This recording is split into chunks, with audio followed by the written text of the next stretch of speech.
The British justice system is the envy of the world. But in the past, mistakes have been made. Over the last 150 years, approximately 1,500 people have been hanged in the United Kingdom. Many of those desperately protested their innocence. Some of these long-standing convictions could be a miscarriage of justice. The evidence is so overwhelming that they have to tell the truth. In this series, a living relative will attempt to clear their family name. I don't think there's evidence to show or prove that he's done it. Searching for new evidence. The only ones that look anything like it is the M. The other ones don't really add up. With help from two of the UK's leading barristers, one for the defence. There is a world of difference between an unpleasant journey and murder. And one for the prosecution. He cut off her head, dismembered her, and buried her in a place where he hoped she would never be found. They're on a mission to solve a mystery, submitting their findings to a Crown Court judge. Your Honour ought to declare the conviction for murder to be unsafe. Thank you both for your submissions. I shall consider these matters for myself. Can this modern investigation rewrite history?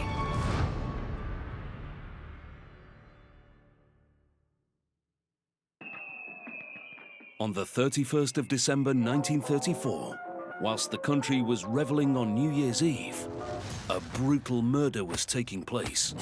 Solicitor's clerk Edward Frederick Herdman was at home in Bishop Auckland, County Durham, when he was ferociously attacked with a poker and his throat slit with his own pocket knife. It was also claimed that he'd been robbed. Police quickly tracked down a man who was known to have been in his company earlier that day. 25-year-old family friend and soldier, John Stevenson Bainbridge. Previously short of money, Bainbridge had been spending lavishly that evening. He was charged with Herdman's murder and stood trial at the Durham Assizes, desperately pleading his innocence. However, John Stevenson Bainbridge was found guilty. And on the 9th of May 1935, despite thousands of protesters gathering outside Durham prison, Bainbridge was hanged. 2 generations later, John's relative, Louise Bainbridge, has only recently learnt about this chapter of her family history. Basically, I just tried to do the family tree and see where we come from. And I come across this John Bainbridge. Didn't know anything about him, knew he died young. I just assumed because most of the family's in the lead mining industry, he may have been killed in an accident in the mining. Well, this is a family tree trying to work out a link between John Stevenson Bainbridge and myself. Obviously, we're all descendants of a Joseph and Hannah Bainbridge. Louise eventually discovered that her relative had in fact been executed for murder. I've mentioned it to my family, I have asked, but nobody seems to know anything about it. So I'm assuming it's just being kept a secret. The embarrassment, the shame of it all. For Louise, John's early death struck a particular chord because of the impact it would have had on his mother. I'm also a mum of a son, and I would be absolutely devastated if that had happened to me. She's now desperate to clear the Bainbridge family name. When I read about the crime, I looked at it and I thought, I don't think he did do it. Well, hopefully we will uncover the truth. The case against John Stevenson Bainbridge rested entirely upon circumstantial evidence. But was it a miscarriage of justice? And can a modern-day legal team find any new evidence to overturn this near-century-old conviction? With almost 40 years' experience, Jeremy Dean QC is one of the country's leading defence barristers. Sasha Was QC was called to the bar in 1982 and made Criminal Silk of the Year in 2015. Louise has travelled to London to meet the barristers. Louise, nice to meet you. Lovely to meet you. Sasha. Hi, Louise, Jeremy. Nice to meet you.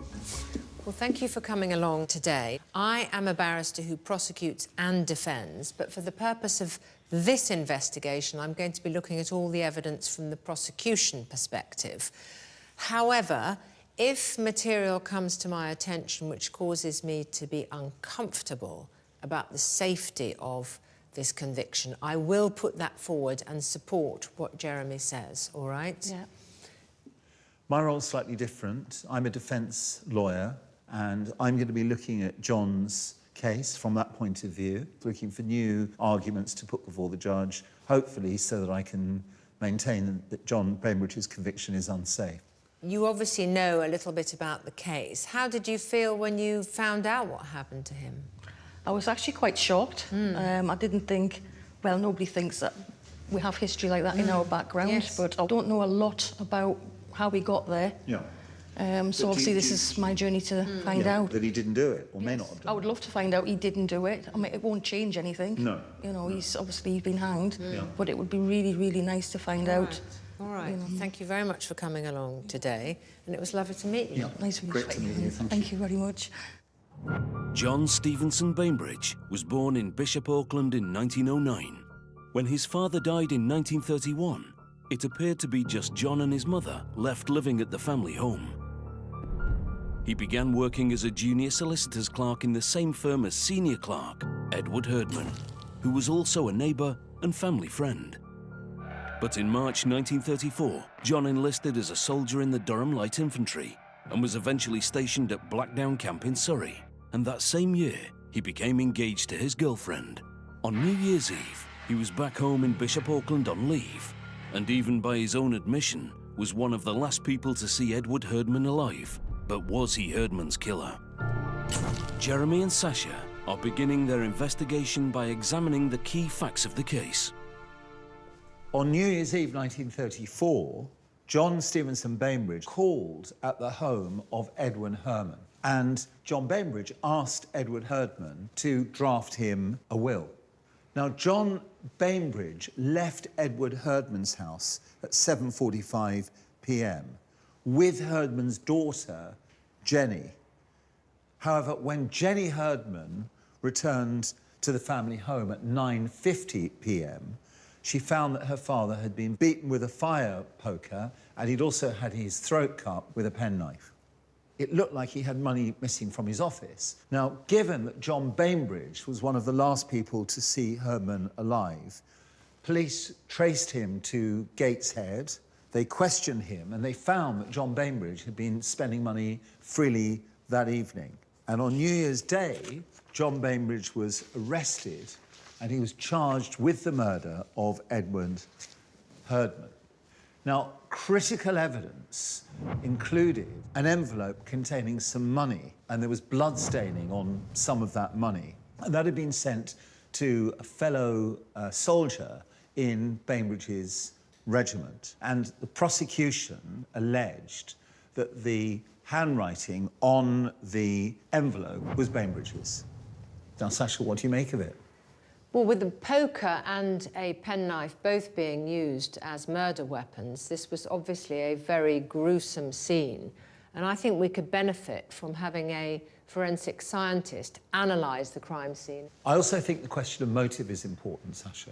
Did John Bainbridge really kill Edward Herdman for money, an old family friend? And of course, the handwriting on the envelope, we'll need to consult a handwriting expert on that, because that's an important issue in the case. Yes, it is, and I think we should get started.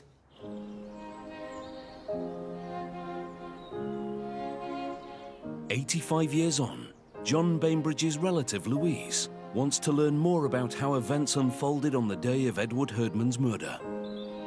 Hello, nice to meet you. She's come to Bishop Auckland to meet with crime writer John Eddleston, who's an expert on the case. We're in the street where not only the murder took place, but of course where John lived as well. It's very similar to what it was at the time, apart from all the aerials, etc., but that's what it looked like when the crime took place. Well, I would say hardly nothing's changed, pretty much identical. You used a time machine, you've gone back to 1934. Yes, it is. Now, the crime took place in that house over there, and John lives down there. So it's about a minute's walk from one to the other. Now, the two families knew each other quite well, and he was a regular visitor at the house. When he came home on leave, he quite often called just to say hello. On the 31st of December 1934, John Stevenson Bainbridge was back home on leave from the army. Claiming to be anxious about the possible deployment of his regiment to the Saar Basin, he sought help from Edward Herdman to get his legal paperwork in order. He goes to the shop and buys a will form, which he brings to Mr. Herdman and says, will you draft the will for me? Mr. Herdman said, certainly, give me time, I'll write it out for you. Mr. Herdman's daughter Jane, also known as Jenny, was at home with her father when Bainbridge called in, and then left at the same time as Bainbridge in order to do some shopping. Now, the prosecution case is that when John Bainbridge left through that gate with Mr. Herdman's daughter, they walked down the street, and then when they parted, he didn't go straight in. What he did was he turned and came back and battered Mr. Herdman to death. This is showing you some of the blood spatter on the curtain. Now, the entire room is like that. There's blood spatter on the walls, the ceiling, the floor is awash with blood. Mr. Herdman was struck repeatedly with a poker. The wounds were so severe that his hands were pulped, where he's put his hands up to defend himself. The killer has then taken Mr. Herdman's own penknife off the table and used it to cut his throat. The killer has then gone upstairs and stolen some money. Later that evening, Jenny Herdman returned home to find her father's battered dead body lying in a pool of blood. Imagine the scene that greeted her eyes. I just feel it's obviously horrific. I thought obviously it wouldn't be in a nice place to go into. Yeah. It'd just be The shock shock. would be, instant. So her instant reaction is to run out and scream for help. The police are called, doctors are called, and when she's giving her details of her movements, she of course mentions that they've had a visitor that evening, Mr. Bainbridge, who lives just down the road.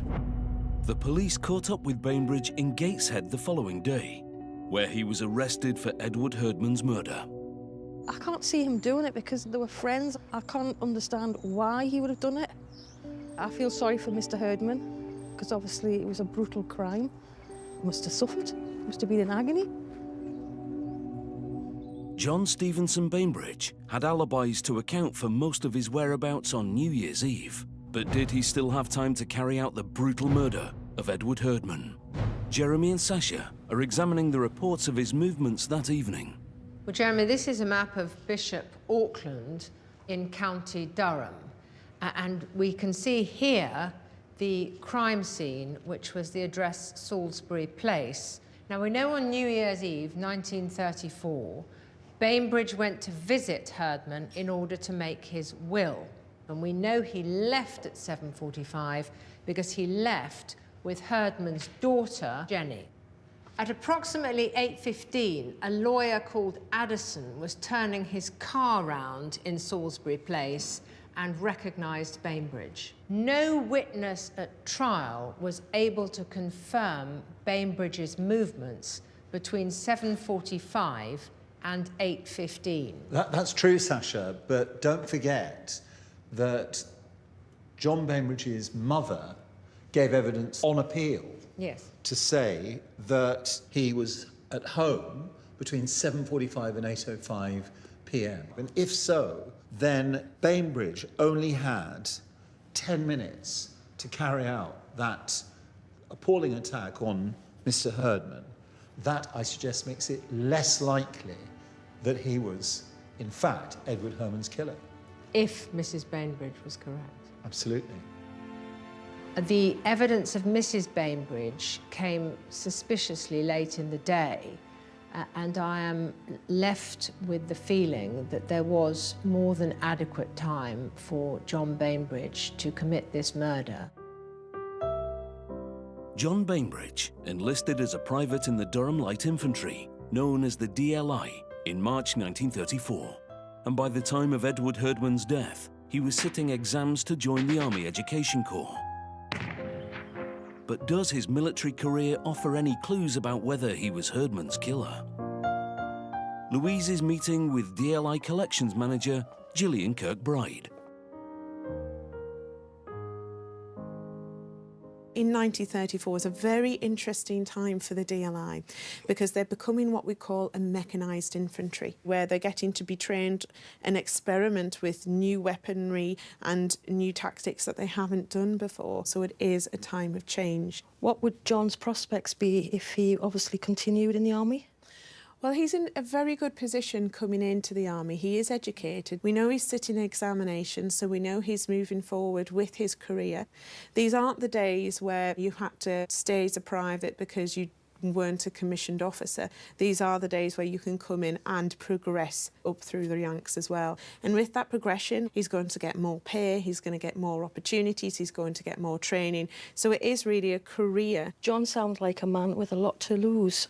It certainly sounds like John's at a very exciting time of his life. He's just getting engaged, so obviously he's in love and there's all the celebrations around that. But also he's in a career where he's got progression. So yes, it doesn't really seem to make sense that he would jeopardise that. He's got a lot to live for and a lot to look forward to. Despite his prospects in the army, John Stevenson Bainbridge was on an entry-level wage at the time of Edward Herdman's murder. At trial, evidence was given that Bainbridge was in debt and had recently been turned down for a loan. So did he have a financial motive to kill Edward Herdman? Sasha and Jeremy are looking at his spending behaviour on New Year's Eve. Having been extremely short of money, he was able to go straight to the jewellers to pay an instalment on the engagement ring he intended to give his fiancée. Not only did he pay for the engagement ring, but he bought 2 pairs of earrings and a baby's silver bangle. He then went out later that evening where he was freely spending money at a public house. So having gone from somebody in relatively dire financial straits, suddenly, having left the house of the deceased, money was flowing like water. Firstly, there's no evidence that any of that money came from Edward Herdman.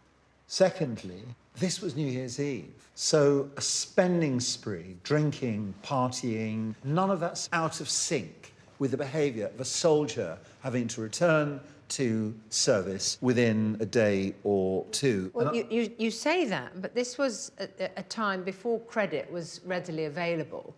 And indeed, John Bainbridge had tried to get credit and been refused.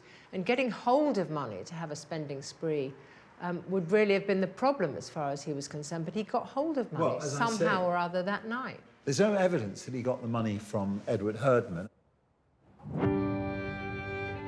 Edward Frederick Herdman was born around 1859. He became a widower in 1926, but his adult daughter Jenny continued to live with him at his address in Bishop Auckland. By the time of his death, he was both employed as a managing clerk at a solicitor's firm and running his own insurance agency from home. Could Bainbridge have known about money kept in Herdman's house? Of course, Bainbridge had worked for him and knew his involvement with large amounts of cash.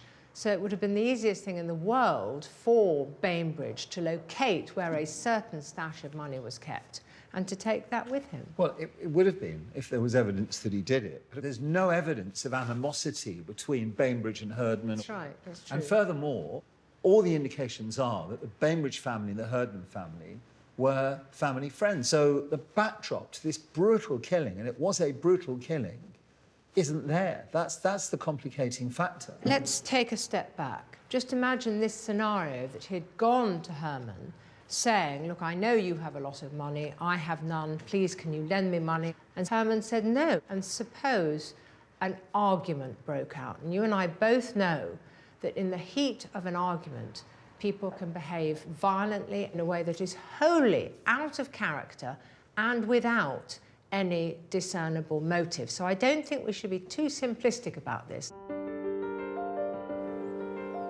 Louise is meeting up again with case expert John Eddleston. She wants to learn more about Bainbridge's behaviour later on New Year's Eve, when he went to Gateshead, after he was said to have killed Edward Herdman. Was he acting suspiciously? He meets his girlfriend at the pub where she works. He waits till she's finished working, and after that, they go to a Mr. Hogg's establishment, and they play various games there. And in fact, the building where the games took place is that one, directly opposite to us. Oh. And one of the games they played involved a pack of cards. It's called Murder. And the way it works is the cards are dealt out, and the important cards, as far as we're concerned, are the king. The king will play the detective. The queen will be the victim. But most importantly, for our purposes, is the ace of spades, because the ace of spades, whoever gets that, is going to be the murderer. And of course, in this case, it was your ancestor Bainbridge who gets the ace of spades. By extreme coincidence, Bainbridge was chosen as the murderer in the game, just hours after he was said to have killed someone in real life. Now, everybody who's present at the party says that this man, who the prosecution say has just committed a brutal murder, he didn't show any signs of distress whatsoever. He just joined in with the game. The newspapers of the time made a great deal of this game of murder where a brutal killer was given the role of murderer for the second time in an evening. Murder game on tragic night. I wouldn't have thought he would have been able to play a game of murder after he's supposedly committed the crime of murder. I personally, at the moment, I think he hasn't done it. I don't think there's evidence to show or prove that he's done it. None of John Bainbridge's friends claim to have noticed anything unusual about him at the New Year's Eve party. However, the attack on Mr. Herdman was ferocious. So could there have been signs on Bainbridge's clothing? The barristers want a modern-day perspective on the blood evidence in the case. So they're meeting forensic scientist Dr. Philip Avenel. What sort of quantity of blood was found from records that you were able to look at? The deceased himself was very blood-stained, Yes. and his head was very blood-stained. There was blood staining described on the front of the press here. Near to the door, it talks about sprays of spots near ceiling. It also talks about blood staining in this corner on the foot crack here. So there's quite a lot of heavy blood staining. Where we would like your help is somebody who committed a murder like this. How much blood would you expect to have been transferred onto the assailant? It can be anything from no blood at all to a reasonable amount, and by that I mean sort of small spots and splashes up the arms and on. So technically, the assailant could have actually been blood-free. That's right, yes. When Bainbridge's clothing was examined by the authorities after his arrest, they did find one significant bloodstain that his friends at the New Year's Eve party had seemingly failed to notice. Mr. Bainbridge's shirt had a large spot of blood staining on the right sleeve, described as the size of a shilling. The authorities found further smaller blood marks on his shirt, jacket, overcoat, and trousers. The defendant gave an explanation of having cut himself shaving. Yes. Are you able to say whether the blood patterns found were consistent with a shaving cut? Well, yes, it could have been caused by that. There were only a couple of stains that were actually visible with the naked eye. The rest of it had to be seen with a microscope, which implies that the blood staining is a lot less than the descriptions would lead you to believe. So there's nothing about the blood findings in this case that's necessarily indicative of John Bainbridge having been involved in a violent incident? No, there's nothing described within these notes that would lead you to believe that, no. Thank you so much. That's been really helpful. Very nice to meet you. Thank you. Nice to meet you. In favour of the defence, the findings are equally consistent with John Bainbridge having cut himself shaving as that he was the killer. Louise is keen to explore some of the press coverage from John Bainbridge's trial and has come to Clayport Library in Durham. The trial began at the Durham Assizes on the 4th of March 1935, before Mr. Justice Goddard. Well, the judge looks very stern. I'm not too sure I would like to be in front of him. Bainbridge, smartly dressed, as before, followed the evidence with the same calm attention, occasionally passing notes to his counsel. I'd be a nervous wreck if it was me standing there. In his initial statement to police, Bainbridge had claimed he had suddenly come into money on New Year's Eve as a result of a £5 loan from an individual he refused to name. At the trial, he was pushed by the judge to identify the lender, and there was a shocking revelation. The judge, can you give any reasons why you should not answer? It would cause a lot of trouble. Was it a woman? Yes. Do you think her husband would object if he knew you borrowed from her? Yes. Bainbridge had revealed that the lender was a woman and hinted at a possible illicit relationship. I'm intrigued to find out who this mystery woman is. I think he's probably refusing because he cares about this person. Possibly could have had an affair with her, and he'd rather not say who it is. On the final day of the trial, the judge tried again to get Bainbridge to identify the mystery woman.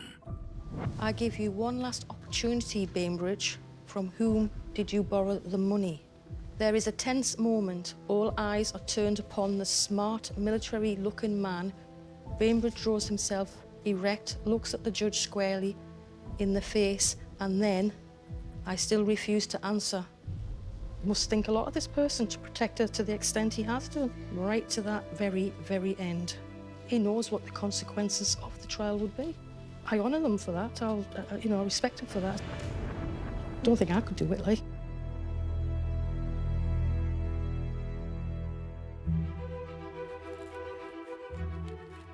Key evidence at Bainbridge's trial was 35 £1 notes received on the 3rd of January by a friend of Bainbridge, Private Joseph McNally, who he had been due to travel back to camp with on New Year's Day. 3 of the notes were stained with blood. Mirroring Bainbridge's own movements, the notes had been mainly first issued in Bishop Auckland and recently posted from Gateshead.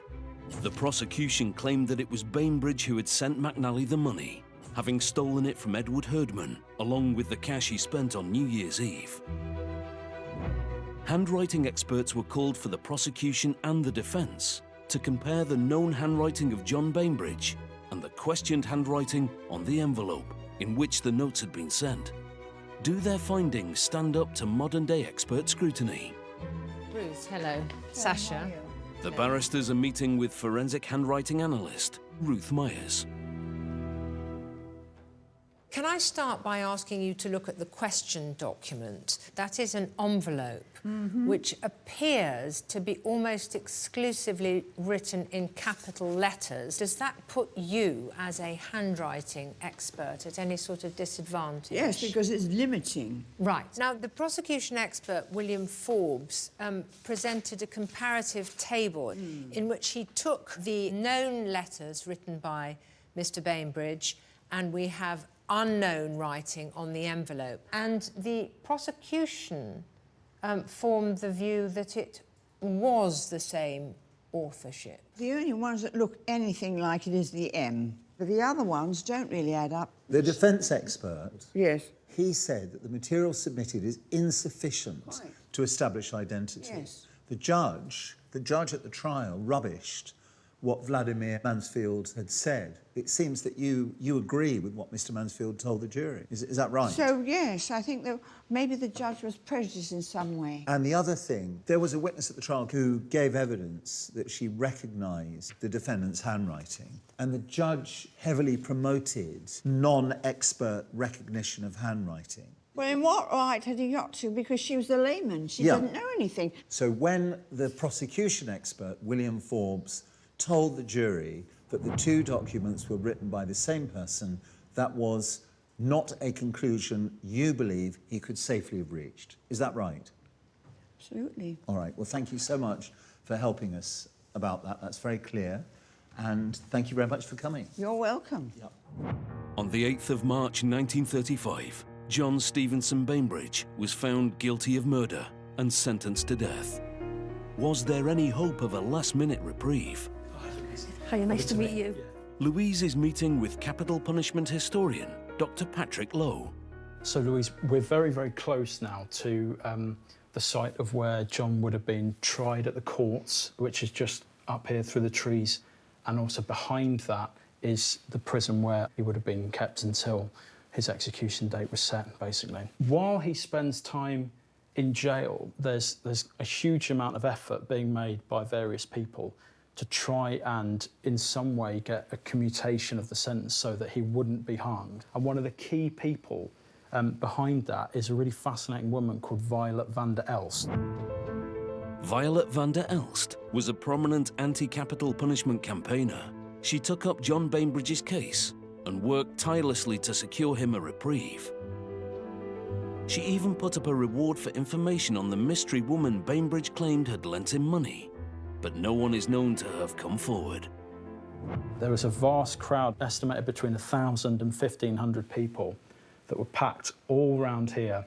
That shows you how much Violet's campaign got people motivated and out to try and save a man's life, really. But sadly, for all the efforts, there was no last-minute reprieve, and eventually the bell tolls from the prison, and we know that John has sadly been hung.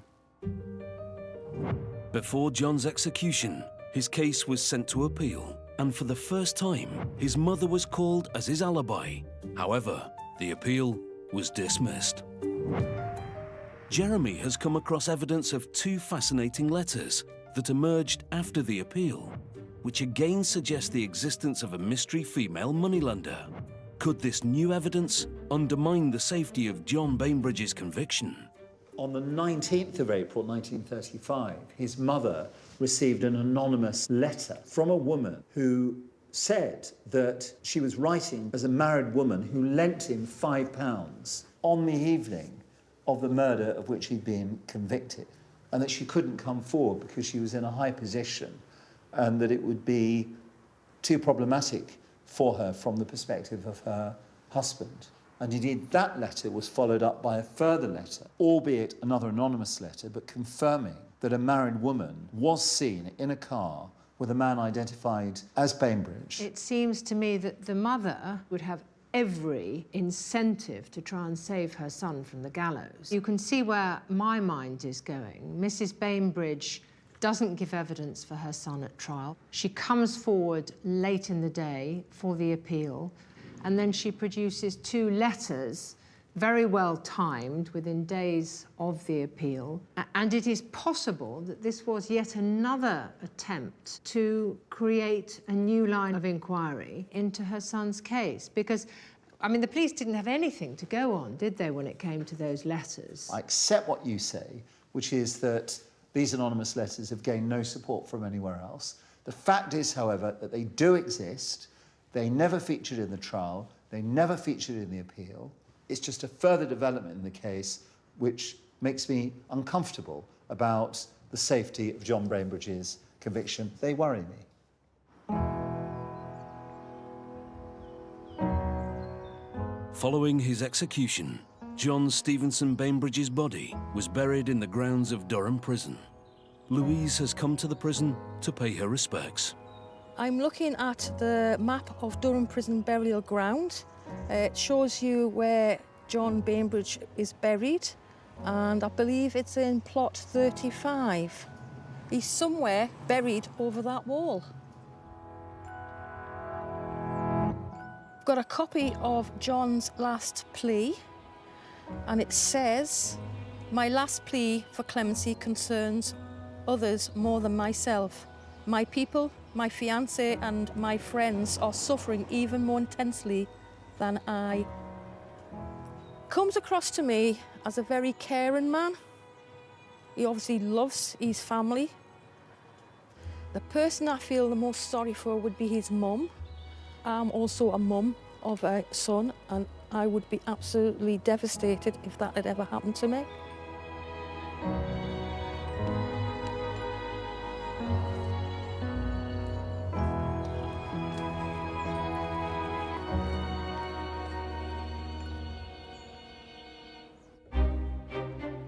The barristers have completed their investigation and must now present their findings to Judge David Radford. The case against John Stevenson Bainbridge was a strong circumstantial case, and nothing that has come to light as a result of our investigations has undermined the strength of that case. I'm certainly going in feeling that I have highly respectable arguments, specifically relating to handwriting evidence and the conduct of the judge. I'm pretty sure that Judge Radford will be troubled by what I have to say. For Louise, today could finally be an opportunity to clear the Bainbridge family name. I'm feeling a bit nervous, I'm feeling excitement, and I'm obviously looking forward to see what the outcome would be, hopefully in favour, but we'll have to see what the facts say. Hello, Louise. Good to see Hello. you. Hi, Louise. Hiya. Nice to see you again. Well, we're here for judgment today. Are you hopeful? I am hopeful. I would like to see him cleared, but obviously we'll just have to wait and see. I think we're being called in now, so if you follow me. Yep. With over 14 years' experience as a senior Crown Court judge, David Radford has presided over some of the UK's most infamous trials, and he'll be treating this case like any other. Good afternoon. Please take a seat. I'm here today to consider, with the assistance of learned counsel, the safety of the conviction of John Stevenson Bainbridge of the murder of Edward Frederick Herdman.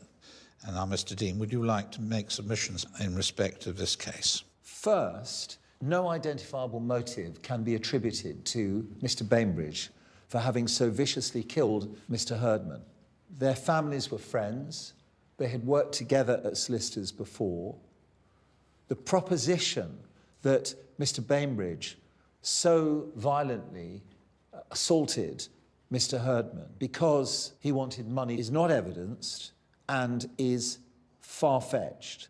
It's true that on the evening in question, Mr. Bainbridge did spend money in relatively significant terms, but this was New Year's Eve, and his actions have to be seen in that context. Secondly, a modern-day forensic scientist, Dr. Phil Avenel, said it's impossible to quantify how much blood might be recovered on an assailant's clothing, but it is conceivable that the blood on Mr. Bainbridge's clothing could have come from shaving.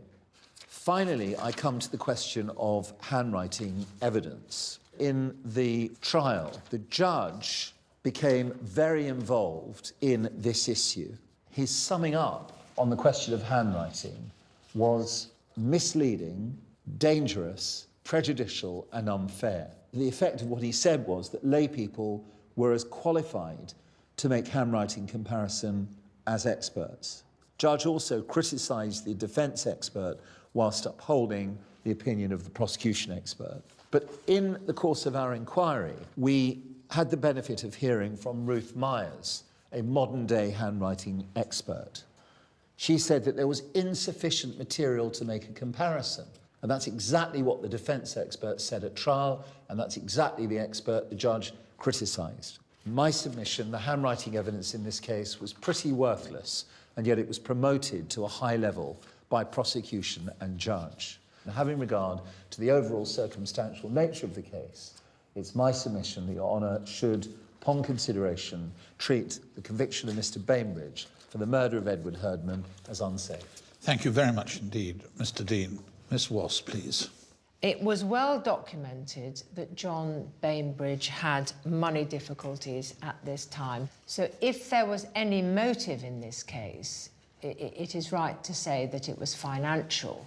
John Bainbridge had worked with Edward Herdman in the past and knew that Mr. Herdman kept money in the house. Important evidence in this case was a letter addressed to Private McNally. The envelope contained 35 £1 notes. We have taken advice from a modern-day handwriting expert, and I accept these were capital letters being compared, and in an ideal world there would be a much greater handwriting sample. That of itself was not the basis for the prosecution saying that this was Mr. Bainbridge's handwriting. It was the combination of him being in Gateshead at the time, the banknotes coming from Bishop Auckland, and the letter being sent to the very person that John Bainbridge was to see the following day, and 3 of those banknotes having blood on them. And it was only later in the day that alibi evidence was presented by John Bainbridge's mother. After the appeal was rejected, John Bainbridge's mother presented letters that she said related to an unknown woman who had provided him with the money which he was otherwise unable to explain. There remains absolutely no evidence whatsoever that such a woman ever existed. So the circumstantial evidence presented at trial remained unchallenged, and we submit that there is no cause to certify that this conviction was unsafe. Yes, thank you, Miss Wass. Well, I shall wish to reflect upon those submissions, look again at the relevant papers in the case, come to my conclusion. Would you be kind enough to withdraw so I can do just that?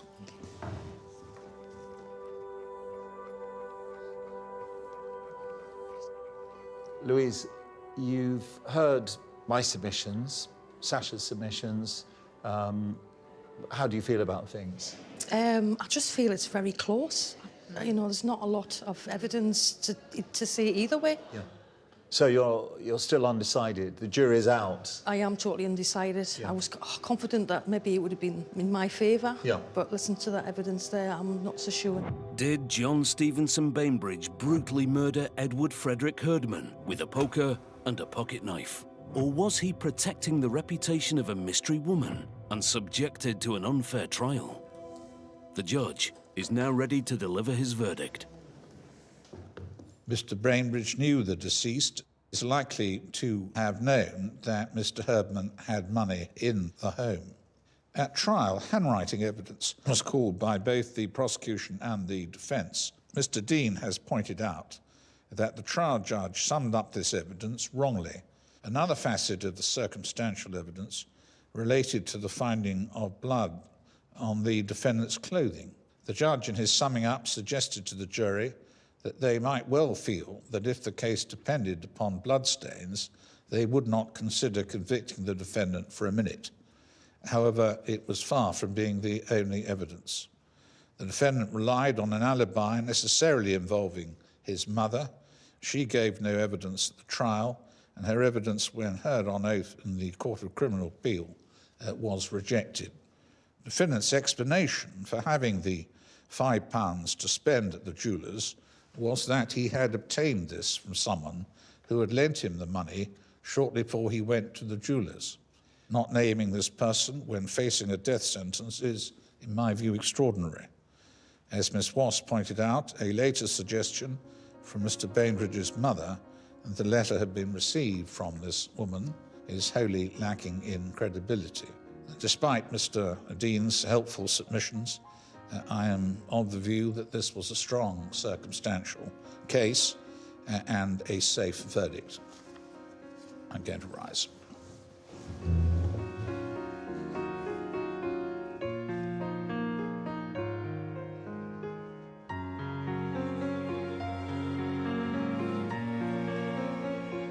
Well, Louise, I know that's not what you wanted to hear, but how are you feeling about it? I'm very disappointed. I would have liked it to be the other way. Yes. Did you disagree with the reasoning of the judge? No, I think I agreed with what he was saying. Yes. It's filled in a gap on my family tree. It made him into a real person, and obviously he was taken so young. I'm sad it's come to the end. Obviously I would have liked a better outcome, but unfortunately that wasn't the case.